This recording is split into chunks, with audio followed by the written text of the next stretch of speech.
बाळासाहेब ठाकरे, त्यानंतर उद्धवजी ठाकरे आज या स्टुडिओमध्ये आपल्याबरोबर उपस्थित आहेत. गेल्या 1 महिन्यापासून महाराष्ट्रात, देशात जे एक राजकीय वादळ निर्माण झाल्याचा भास निर्माण केले जातोय, त्याचे संपूर्ण केंद्रबिंदू उद्धव ठाकरे आहेत. आणि ज्यांना प्रतीक्षा होती मोठ्या प्रमाणात की उद्धव ठाकरे कधी बोलतील या सगळ्या विषयावर आणि लोकांच्या प्रश्नांना थेटपणे कधी उत्तरं देतील, अशी बहुचर्चित आणि बहुप्रतीक्षित असलेली मुलाखत आज ते सामनासाठी देत आहेत. उद्धवजी, मी आपलं स्वागत करतो. फार नमनाला घडावर तेल न घालता थेट प्रश्नाकडे आपण येऊया. कारण गेल्या काही दिवसात महाराष्ट्रात आणि देशात ज्या घडामोडी घडवल्या जात आहेत त्याच्यामुळे महाराष्ट्राचं समाजमन अस्वस्थ आहे. आपण किती अस्वस्थ आहात किंवा आपली भूमिका पुढे काय आहे, यातून शिवसेना कशी पुढे जाईल, अशा अनेक प्रश्नांचं काहू या राज्याच्या मनामध्ये, जनतेच्या मनात नाही, महाराष्ट्राच्या मनामध्ये मारलेलं आहे. पण तरीही मला आज तुम्ही खूप रिलॅक्स दिसताय उद्धव साहेब. म्हणजे मला याचं कारण समजत नाही की आज मी आपल्याला पाहतोय का गेले काही दिवस पाहतोय, आपल्या चेहऱ्यावर कोणताही तणाव दिसत नाही आणि आपण अत्यंत मोकळेपणाने इथं आलात आणि बोलताय. हे काय रहस्य आहे? हे रहस्य साहजिकच आहे. माझी मा आणि शिवसेना प्रमुख बाळासाहेब यांच्याकडनं आलेले एक हे रसायन आहे. मा म्हटल्यानंतर शांत, सौम्य, संयम, आणि साहजिकच आहे बाळासाहेब म्हटल्यानंतर वर्णन करण्याची आवश्यकता नाही आहे. आज जवळपास 1 वर्षानंतर आपण भेटतो आहोत. होय. मला आठवतंय गेल्या वर्षी या दिवसात जेव्हा आपली मुलाखत घेतली होती तेव्हा करोनाचा कहर हा वरखाली होत होता. त्या करोनामध्ये जे काय करता येणं शक्य होतं ते मी राज्याचा मुख्यमंत्री म्हणून आणि अभिमानाने सांगेन की माझ्या राज्याचा कुटुंब प्रमुख म्हणून मी केलं. त्याच्यानंतर आता पाहिलं असाल, कारण त्यावेळेला लॉकडाऊन होता, मंदिरं बंद होती, सणासुदींना बंदी होती. पण यावर्षी आपण पहिली पंढरपूरच्या वारी तिला परवानगी दिली म्हणण्यापेक्षा तिच्यामध्ये कोणताही अडथळा येऊ दिला नाही आणि जल्लोषात ती पार पाडली. म्हणजे पुन्हा एकदा सणासुदीला सुरुवात झालेली आहे. आता दहीहंडी येईल, गणपती येतील, नवरात्री येईल, दिवाळी येईल. पुन्हा एकदा आपल्या आयुष्यामध्ये उत्सव, उत्साह आणि आनंद याची सुरुवात झालेली आहे. एक मध्ये जणू काही पॉज बटन दाबलं गेलं होतं. आपल्या सगळ्यांच्या सहकार्याने आपण कोरोनातून आणि त्या संकटातून बाहेर पडलो. मला आनंद आहे. आता आपण सुरुवातीला जे म्हटलं की एक वादळ आल्याचा आभास होतोय. वादळ म्हटल्यानंतर पालापाचोळा उडतो. तो पालापाचोळा उडतोय सध्या, आणि तो पालापाचोळा एकदा बसला की खरं दृश्य हे लोकांसमोर नक्कीच येणार आहे. मी शांत कसा, तर मला चिंता नाही आहे. चिंता माझी नाही आहे, शिवसेनेची तर बिलकुल नाही आहे. हां, थोडीफार जी आहे ती नक्कीच मराठी माणसांची आणि हिंदूंची आहेच, हिंदुत्वाची आहे. ह्याचं कारण हिंदू द्वेष्टे हे आपल्या घरातच आहेत. मराठी द्वेष्टे, मराठी माणसाची एकजूट तुटावी, फुटावी, हिंदूंमध्ये फूट पडावी, आणि जी मेहनत माननीय शिवसेना प्रमुखांनी हयातभर केली मराठी माणसाची एकजूट करण्यासाठी, हिंदुत्वाची, हिंदूंची एकजूट करण्यासाठी, ती आपल्याच काही कपाळकरंट्यांच्या हातनं तोडावी, मोडावी असा हा प्रयत्न केला जातोय. ती मला एक चिंता आहे. आणि म्हणून मी जे म्हटलं की हा पालापाचोळा सध्या उडतोय, कोण कुठे, हा इकडनं पालापाचोळा तिकडे जातोय, पुन्हा इकडे येतोय. ही जी गळणं गरजेची होती ती पानं ही उडतात. मी मागे एकदा माझ्या मनोगतात म्हटलं होतं की ज्या वेळेला मी वर्षामध्ये राहत होतो त्या वर्षामध्ये 2 झाडं ही आपल्या घराला लागूनच आहेत. एक आहे गुलमोहराचं आणि दुसरं बदामाचं. दोन्ही झाडं मी साधारणतः गेले 2-1 वर्ष बघतोय. ज्याला आपण पतझड म्हणतो, ती पानं पूर्ण गळून पडतात. पानगळ म्हणतो, ती पानं पूर्ण गळून पडतात, अशा काड्या राहतात. आपल्याला वाटतं या झाडाला काय झालं, पण 2 ते 3 दिवसात पुन्हा नवीन कोंब येतात, अंकुर येतात. आणि मी बघितले 8 दिवसामध्ये 10 दिवसात ते बदामाचं झाड सुद्धा हिरवगार झालं, गुलमोहर सुद्धा हिरवागार झाला. म्हणून जी सडलेली पानं असतात ती झडलीच पाहिजेत. ती झडतायत पानं, ती सडलेली पानं आहेत. म्हणजे आता पानं झडून पडतायत, आता सडलेली पानं झडतायत. ज्यांना त्या झाडाकडनं सगळं काही मिळालं, सगळा रस मिळाला, सगळं मिळालं, म्हणून त्यांचा टवटवीतपणा होता. ती पानं सगळं झाडाकडनं घेऊन ती गळून पडतायत आणि हे बघा कसं उघडं बोडकं झाले झाड, असं ते दाखवायचा प्रयत्न करतायत. पण दुसऱ्या दिवशी आपला माळीबुवा येतो, ती झाड सगळी पुन्हा ती पानगळ केळ्याच्या टोपलीत घेतो आणि घेऊन जातो. आता ती प्रक्रिया सुरू आहे केळ्याच्या टोपलीत झडलेली सडलेली पानं टाकण्याचा. आता सुरू झाले, आता नवीन कोंब फुटायला लागलेले आहेत. आणि शिवसेना आणि तरुण युवा हे नातं हे शिवसेनेच्या जन्मापासूनचं आहे. नक्कीच, कारण वयाच्या 80 हां, मात्र एक आहे, हां. अजूनही काही ज्येष्ठ शिवसैनिक हां. ते येऊन येऊन भेटत आहेत, ज्यांनी बाळासाहेबांसोबत काम केलेलं आहे, पहिल्या पिढीचे ज्यांना म्हणू, आणि तो संघर्ष त्यांनी पाहिलेला आहे, संघर्ष केलेला आहे. त्यांना शिवसेना म्हणजे नेमकं काय ते कळलेलं आहे. त्यांना आत्तापर्यंत अनेकांना शिवसेनेकडनं काही मिळावं अशी अपेक्षाच नव्हती, आजही नाही आहे, पण ते येऊन येऊन आशीर्वाद देत आहेत. तुम्ही आता मगाशी वर्षाचा उल्लेख केलात, मलबार हिलवरचं वर्षा बंगला, मुख्यमंत्र्यांचं निवासस्थान. आणि मगाशी मी आपल्याला म्हटलं की आपण खूप रिलॅक्स दिसताय, पण मला असं दिसतंय की मलबार हिलवरून आपण परत मातोश्रीला आल्यावर जास्त रिलॅक्स झाला. जास्त माझं घर आहे ते. म्हणजे मी तुम्हाला एक सांगतो मुद्दामून, ह्या काही हे माझे अनुभव आहेत. हां. जेव्हा माझी शस्त्रक्रिया झाली, हं. 2 शस्त्रक्रिया झाल्या होत्या, तो एक अनुभव माझा वेगळा आहे. तो कधीतरी तो फार विचित्र अनुभवातून मी गेलो आणि ठीक आहे. पण त्यावेळेला जेव्हा ॲनेस्थेशियामधनं मला जागवलं, मुख्यमंत्री असताना. मुख्यमंत्री होतो ना, शस्त्रक्रिया हां, अच्छा, झाली, ऑपरेशन थिएटरमधनं बाहेर ते ॲनेस्थेशियातून बाहेर आल्यानंतर काढताना मला डॉक्टरने विचारलं, सर कुठे जायचं, मातोश्री की वर्षा? मी पटकन म्हटलं मातोश्री. आणि मग डॉक्टरने सांगितलं, डॉक्टर मला तुम्ही गुंगीत सुद्धा विचारलं असतं ना ॲनेस्थेशिया दिल्यानंतर सुद्धा, तरी मी मातोश्री हेच उत्तर दिलं असतं. म्हणजे तुमची इच्छा नियतीने पूर्ण केली असं म्हणताय तुम्ही मातोश्रीत येण्याची? नियती ही म्हटलं तर असते, म्हटलं तर नसते. मुळामध्ये माझी वर्षामध्ये जाण्याची इच्छा होती का? हां, ह्याचा अर्थ ते आता मुख्यमंत्रीपद गेले म्हणून मी वाईट असं नाही, ते एक वैभव आहे. म्हणजे त्या मुख्यमंत्री पदाचा, वर्षाचा मी अजिबात अनादर करणार नाही. ती एक वेगळी वैभवशाली वस्तू आहे. महाराष्ट्राचं मुख्यमंत्रीपद हे मोठं वैभवशाली पद आहे, जबाबदारीचं पद आहे. त्याचं पूर्ण आदर ठेवून मी कधीच वैयक्तिक अशी स्वप्न बघितली नव्हती.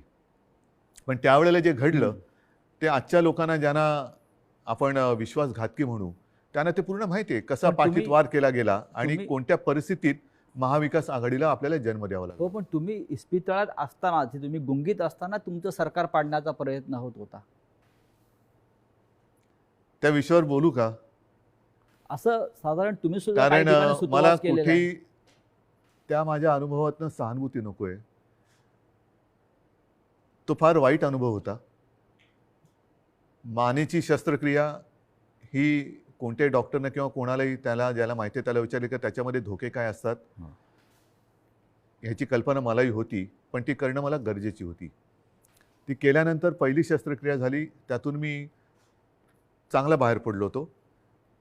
अचानक एक 5-7 दिवसानंतर सकाळी जाग आल्यानंतर, खरं म्हणजे त्या दिवशी मला डॉक्टरने सांगितलं होतं की उद्धवजी उद्या आपल्याला जिना चढायचा आहे. तर मी मानसिक तयारीत होतो की आज जिना चढायचं, एक एक पाऊल पुढे जायचं आहे. सकाळी जाग आल्यानंतर जरा थोडासा एक आळस द्यायचा प्रयत्न केला तर मानेमध्ये जो एक असा क्रॅम्प म्हणतो असा आला आणि माझी मानेखालची सगळी हालचाल बंद झालेली. म्हणजे मला श्वास घेताना मी बघत होतो, माझं पोटही हलत नव्हतं. पूर्णपणे मी निश्चल झालो होतो. एक ब्लड क्लॉट तिकडे आला होता. सुदैवाने डॉक्टर वगैरे सगळे जागेवर होते आणि ज्याला तो गोल्डन आवर म्हणतात, त्या गोल्डन आवरमध्ये ते ऑपरेशन झालं, म्हणून मी तुमच्यासमोर आज उभा आहे. त्या काळामध्ये माझ्या कानावर येत होतं, माझे हातपाय हलत नव्हते, बोटं हलत नव्हती. सगळ्यात टेन्शन मला होतं की समजा कुठे काय डास चावला, मुंगी चावलं तर खाजवायचं कसं. म्हणजे हा एक वेगळा विचित्र भाग होता. पण त्या काळात माझ्या कानावर येत होतं की काही जण मी बरा व्हावा म्हणून देवावरती अभिषेक करत होते आणि काही जण मी असाच राहावा म्हणून देव पाण्यात बुडून बसले होते. देव पाण्यात बुडून बसलेले लोक आता पक्ष बुडवायला निघालेत. आणि तेव्हा हे पसरवलं जात होतं की हा काय आता उभा नाही राहत, आपलं काय होणार, तुझं काय होणार. म्हणजे ज्या काळामध्ये आपल्या पक्षाला सावरण्याची वेळ होती, आपला मी पक्षप्रमुख, कुटुंबप्रमुख, शस्त्रक्रिया झाल्यानंतर माझी हालचाल होत नव्हती, त्या काळामध्ये ह्यांच्या हालचाली जोरात होत होत्या.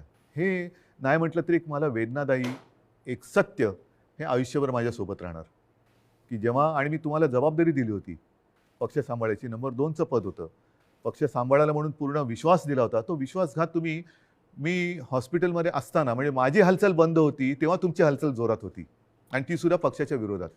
शिवसेनेच्या विरोधात किंवा शिवसेनेच्या बाबतीमध्ये हे विश्वासघाताचं राजकारण वारंवार का होतं? ह्याचं कारण शेवटी आम्ही पक्ष हा प्रोफेशनली नाही चालवत असं मी म्हणेन. हम्म. तुम्ही सुद्धा गेले अनेक वर्ष शिवसेना अनुभवतात, शिवसैनिकच आहात तुम्ही, पण एक परिवार म्हणून आपण बघत आलेलो आहे. बाळासाहेबांनी आम्हाला तेच शिकवलं, माने तेच शिकवलं, की एकदा आपलं म्हटल्यानंतर आपलं, त्याच्यावरती कदाचित जो राजकारणामधला गुन्हा किंवा चूक असेल ती आमच्याकडनं वारंवार होते, ती म्हणजे एखाद्यावरती विश्वास टाकला म्हणजे आम्ही त्याच्यावर अंधविश्वास टाकतो. पूर्ण जबाबदारी, मग त्याला ताकद देणं असेल, शक्ती देणं असेल. म्हणजे 2014 साली जे आत्ता आम्ही हिंदुत्व सोडलंय म्हणून आवई उठवत आहेत, मारतायत, बोंब मारतायत, त्यांना मला हाच प्रश्न विचारायचा आहे की 2014 साली भाजपाने युती तोडली होती तेव्हा आपण काय सोडलं होतं? काहीच सोडलं नव्हतं. आजही नाही सोडलेलं हिंदुत्व. पण तेव्हा जो एक मधला काळ आला होता, विरोधी पक्ष एक शिवसेना झाली होती, म्हणजे अनेकांना असं वाटलं होतं की शिवसेना आता संपेल, पण शिवसेना एकाकी लढली आणि 63 आमदार निवडून आलेले. त्या काळामध्ये विरोधी पक्षाची जी जबाबदारी आपल्यावरती आली तेव्हा सुद्धा मी पद कोणाला दिलं होतं?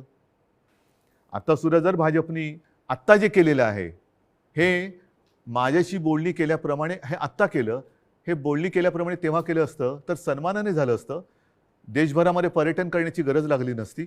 आणि असं मी ऐकलं, असं मी वाचलं, माझ्याकडे माहिती नाही, पण हजारो कोटी रुपये खर्च केले गेले. विमानांचा खर्च, हॉटेलचा खर्च, हे त्याच्यानंतर काही आणखीन अतिरिक्त खर्च म्हणजे खोक्यातला असेल. त्या खोक्यात काय दडलंय हे ज्याचं त्याला माहीत, देणाऱ्याला आणि घेणाऱ्याला कळलं असेल. पण हे फुकटात झालं असतं ना आणि सन्मानाने झालं असतं, हेच तर मी सांगत होतो. मग का घडवलं? कारण त्याने शिवसेना संपवायची आहे. जे शिवसेनेबरोबर ठरवलं होतं 2.5 वर्षाचं मुख्यमंत्री पद, हेच तर तुम्ही आता केलं. आणि ते जर केलं असतं तर निदान 5 वर्षामध्ये भारतीय जनता पक्षाला एकदा तरी 2.5 वर्षात मुख्यमंत्रीपद मिळालं असतं. ही जी काय आता सोंगढोंग करतायत आम्ही शिवसेनेला, आता ही शिवसेना ते म्हणतात ती शिवसेना नाही आहे. हे सगळं तोडफोड करून त्यांचं समाधान होत नाही. त्यांना शिवसेना संपवायची आहे. ह्यांचा वापर करून ते शिवसेना संपवायला का संपवायचे असं वाटतं आपल्याला? कारण आतापर्यंत गेल्या 56 वर्षात शिवसेना संपवण्याचे प्रयत्न अनेक आणि प्रत्येक वेळेला शिवसेना अधिक जोमाने आणि तेजाने उभी राहिलेली आहे. आता सुद्धा त्यांना हिंदुत्वामध्ये भागीदार नको असेल, पण माझं नेहमी असंच म्हणणं आहे की शिवसेना प्रमुखांनी हिंदुत्वासाठी राजकारण केलं, कारण हिंदुत्व मजबूत व्हायला. हे जे करतायत ते राजकारणासाठी हिंदुत्व वापरतायत. हा आमच्या आणि त्यांच्या हिंदुत्वातला फरक, जे विचारतात ना तुमचं आणि भाजपचं हिंदुत्वामध्ये फरक काय, तो हा आहे.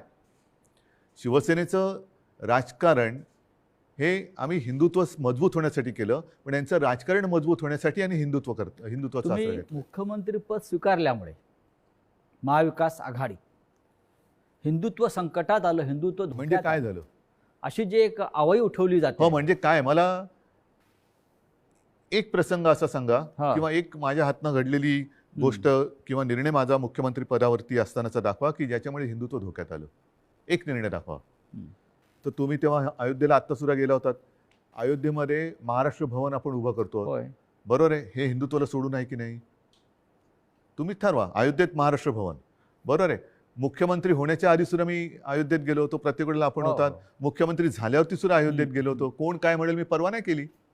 मी गेलो आणि रामलल्लाचं दर्शन घेऊन तेव्हाही आलो होतो. 2दा मी स्वतः अयोध्येत गेलो होतो. आता नव्या मुंबईमध्ये आपण तिरुपतीचं मंदिर त्याला जागा दिली. प्राचीन जी मंदिरं आहेत त्यांचं संवर्धन करणं, जतन करणं हे आपण सुरू केलं. गडकिल्ल्यांचं आपण सुरू केलं. हे कुठे, ह्याच्यात हिंदुत्व कुठे गेलं? हिंदुत्व तर असं कोणताही निर्णय नाही आहे की ज्याच्यामध्ये आपण हिंदुत्वापासून दूर गेलेलो आहे. अशा अनेक गोष्टी सांगता येतील. तुम्ही आज ज्या संघर्षमय कालखंडातून जात आहात याची कधी अपेक्षा केली होती? बघा, शेवटी शिवसेना आणि संघर्ष हे तर एकमेकाच्या पाचवीला पुजलेले आहेत. आणि मागे कोणीतरी असं म्हणालं होतं, ते मला वारंवार त्याचा अनुभव येतोय की शिवसेना ही एक तळपती तलवार आहे. ती जर मॅनेमध्ये ठेवली तर ती गंजते. त्याच्यामुळे ती तळपलीच पाहिजे. आणि तलवार तळपणं म्हणजे संघर्ष आलाच. अर्थात याचा अर्थ अर्थार्थी कोणी घेऊ नये की तलवारीने वार करा बिरा, असं नाही माझं म्हणणं. ही एक उपमा आहे. आणि त्याच्यामुळे संघर्षासाठीच तर शिवसेना जन्माला आली. त्यावेळेला मराठी माणसासाठी, भूमिपुत्राच्या न्याय हक्कासाठी शिवसेनेचा जन्म झाला. त्याच्यानंतर हिंदुत्वासाठी शिवसेना लढली, मग ते 92-93 साल असेल किंवा कधी असेल. त्याच्यामुळे शिवसेना आणि संघर्ष, जिथे अन्याय तिथे वार, हे शिवसेनेचं ब्रीदवाक्य आहे. ज्या ठाण्यानं शिवसेनेला पहिली ताकद दिली, म्हणजे शिवसेना प्रमुख बाळासाहेब ठाकरे आणि ठाण्यांचं एक भावनिक नातं होतं. एक पहिला भगवा झेंडा जो आहे हा ठाण्यात फडकला आणि बाळासाहेब अभिमानानं त्यांच्या संपूर्ण कालखंडात जीवनात त्या सांगत राहिले की ठाण्यानं मला पहिली सत्ता दिली. त्याच ठाण्यातून शिवसेनेला आव्हान उभं राहिलं. ठाणेकर सुज्ञ आहेत. हे जे पालापाचोळा जो आहे ते म्हणजे काय ठाणेकर नाहीत. ठाणेकर आणि ठाणेकर नागरिक, शिवसेनेचे ठाणे आणि ठाण्याची शिवसेना, हे जे नातं आहे ना, हे ह्या पालापाचोळ्याला तोडता नाही येणार. त्याच्यामुळे मी तर म्हणेन पूर्ण महाराष्ट्र आणि ठाणंसुद्धा, अर्थात त्याच्यात आलं मुंबईसुद्धा आली, सगळेजण निवडणुकांची वाट बघतायत.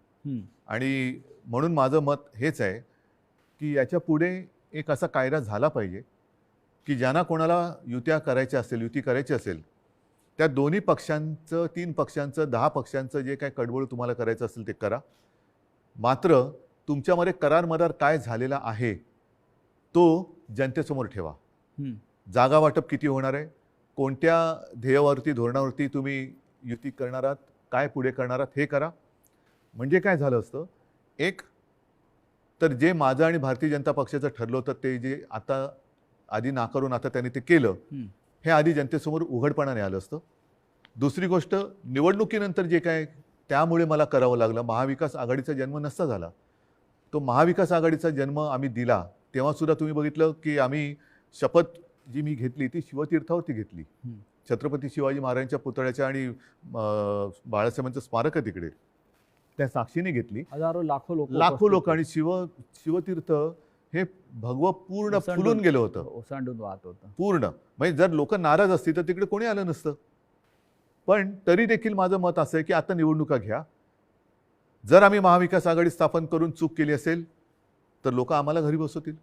आणि जर भारतीय जनता पक्षाने माझं, कारण शेवटी जनता मला ओळखते, नाही म्हटलं तरी आता आमची 6वी पिढी ही महाराष्ट्राच्या जनतेसाठी काम करते. 6वी पिढी, त्याच्या आधीच्या पिढ्यासुद्धा होत्या. पण एक तर लोक त्यांना घरी बसवतील त्यांनी चूक केली असेल तर, जो करार त्यांनी आमच्याशी केला होता तो तोडला म्हणून, नाहीतर आम्ही पाप केलं म्हणून आम्हाला घरी बसवतील. होऊ द्या जनतेच्या कोर्टात फैसला, माझी तयारी आहे. पण या सगळ्या कालखंडामध्ये कधी नव्हे तो एक अघोरी प्रकार होतो आहे जो महाराष्ट्रात कधीच झाला नव्हता. तो म्हणजे कोणीतरी संपूर्ण शिवसेना हायजॅक करण्याचा प्रयत्न करत आहे. कारण त्यांना पर्याय नाही आहे. कारण नीट लक्षात घ्या, हा महत्त्वाचा प्रश्न आहे, एक बारकाव लक्षात घ्या. जे काय थोडंफार कायद्याचं ज्ञान मी लोकांशी बोलून, कायदेतज्ञांशी बोलून समजून घेण्याचा प्रयत्न केलेला आहे, त्यातून सांगतो की पूर्वी 2/3 ही सदस्य संख्या झाली का वेगळा गट स्थापन करता येऊ शकत होता. आता तो कायदा गेला. आता हे जे बाजूला झाले ते भले 2/3 असतील किंवा आणखीन काहीतरी असतील, त्यांना वेगळा गट स्थापन करता येत नाही. हे कायदेतज्ञांनी सांगितलेलं आहे. मी कायदा लिहिलेला नाही, मी कायदा वाचलेला नाही. मी घटनातज्ञांनी ज्यांनी त्याचा अभ्यास केला त्यांनी सांगितलेली मतं ऐकून आणि त्यांच्याशी बोलून सांगतोय. म्हणजेच काय की ह्या गटाला कुठल्या ना कुठल्या तरी पक्षामध्ये विसर्जित किंवा सामील व्हावं लागेल ह्या गटाला. मग त्यांच्यासमोर पर्याय काय आहेत? एक तर भाजपात जावं लागेल, नाहीतर दुसरे सपा आहेत, MIM वगैरे असे जे काही छोटे छोटे पक्ष आहेत त्यांच्यात जावं लागेल. आणि हे जर का कुठल्या पक्षात गेले तर भारतीय जनता पक्षाचा ह्यांना जो उपयोग करून घ्यायचा आहे तो उपयोग संपेल.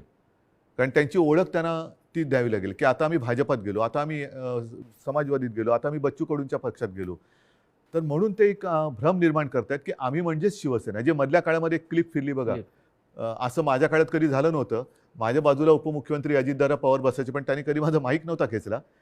काही वेळेला त्यांना अधिक त्यांच्याकडे माहिती असायची अर्थसंकल्प किंवा काय, तर मी त्यांना सांगायचो की दादा तुम्ही उत्तर द्या, पण माझ्याकडनं कोणी माईक नाही खेचला. माईक खेचणं ठाकरे आहात तो तर भाग झालाच, पण एक आमच्या महाविकास आघाडीमध्ये सभ्यता होती आणि समन्वय होता.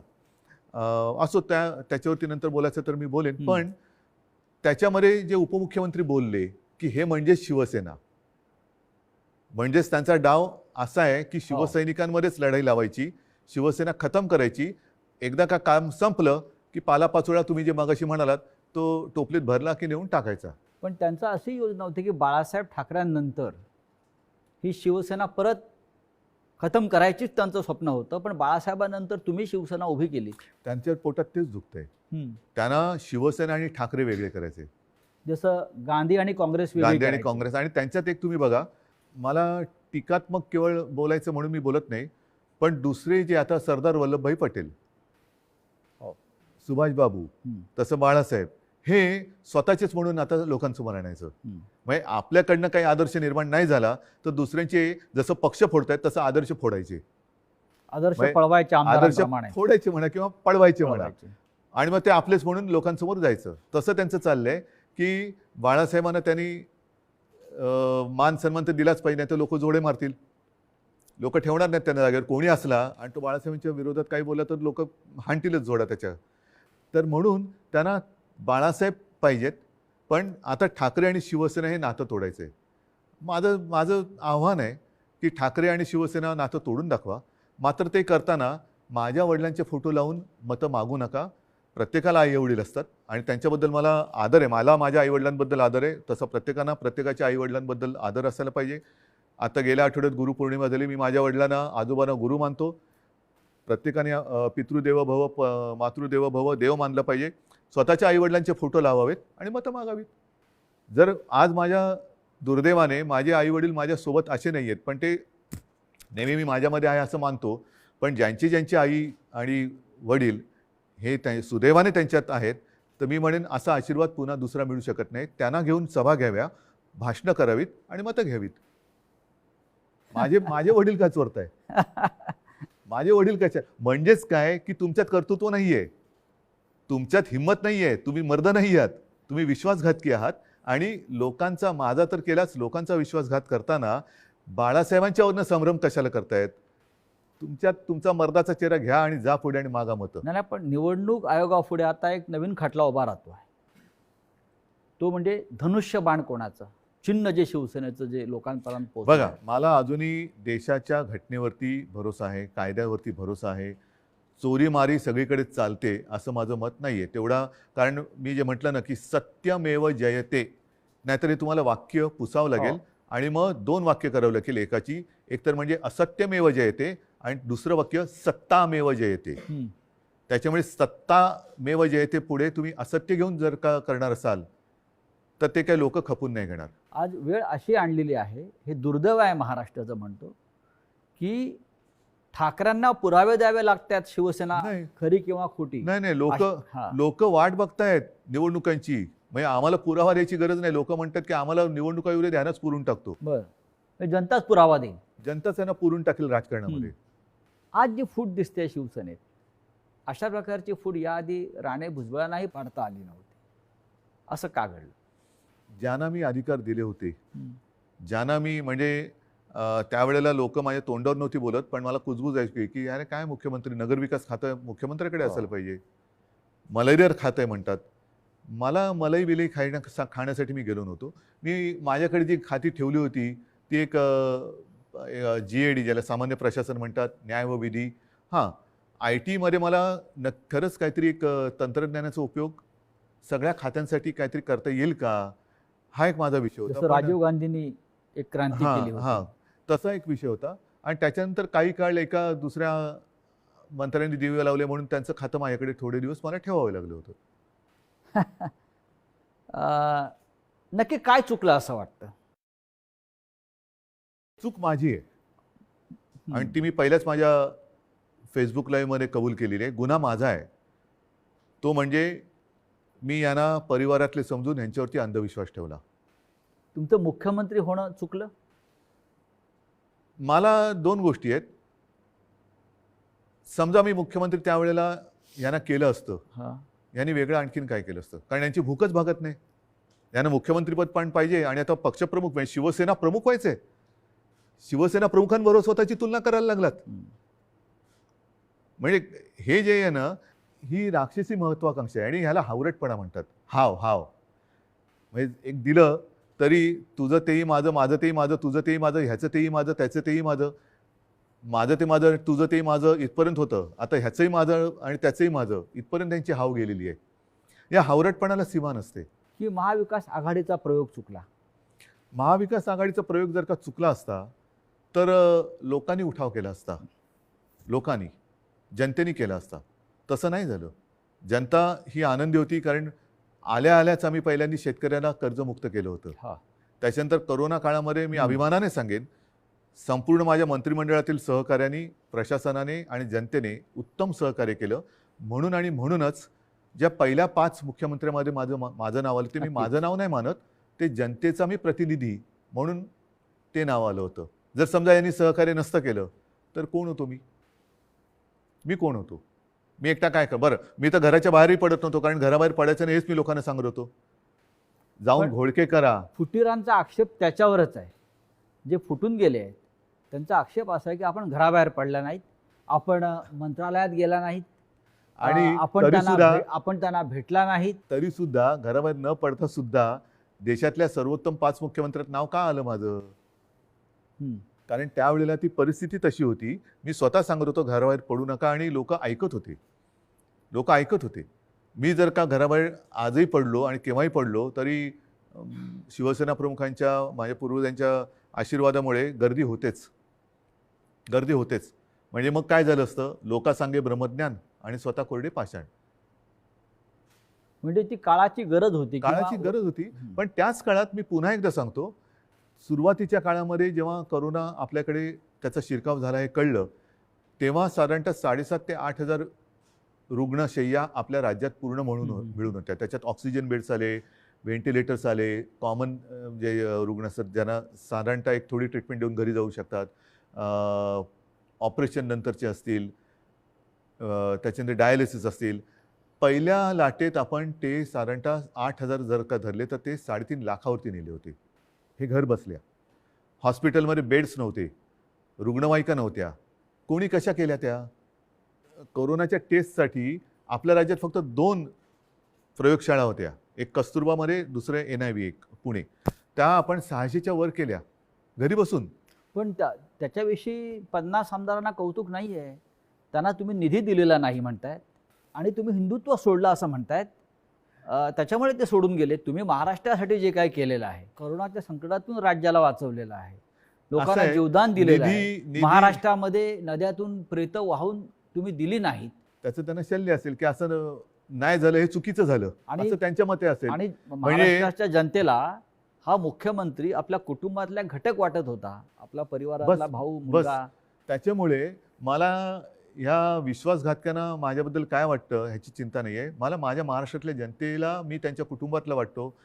ह्याच्यात असं भाग्य हे फार क्वचित कोणाच्या नशिबी येतं. ते मला नाही वाटत ह्यांच्या नशिबी आलं असेल. कारण ह्यांच्या डोक्यावरती जरी काही पदं आता मिळाली, कारण अजूनही हम तुम एक कमरे में बंद असं यांचं मंत्रिमंडळ आहे, त्याच्यामुळे त्याचा विस्तार कधी होणार आहे माहिती नाही.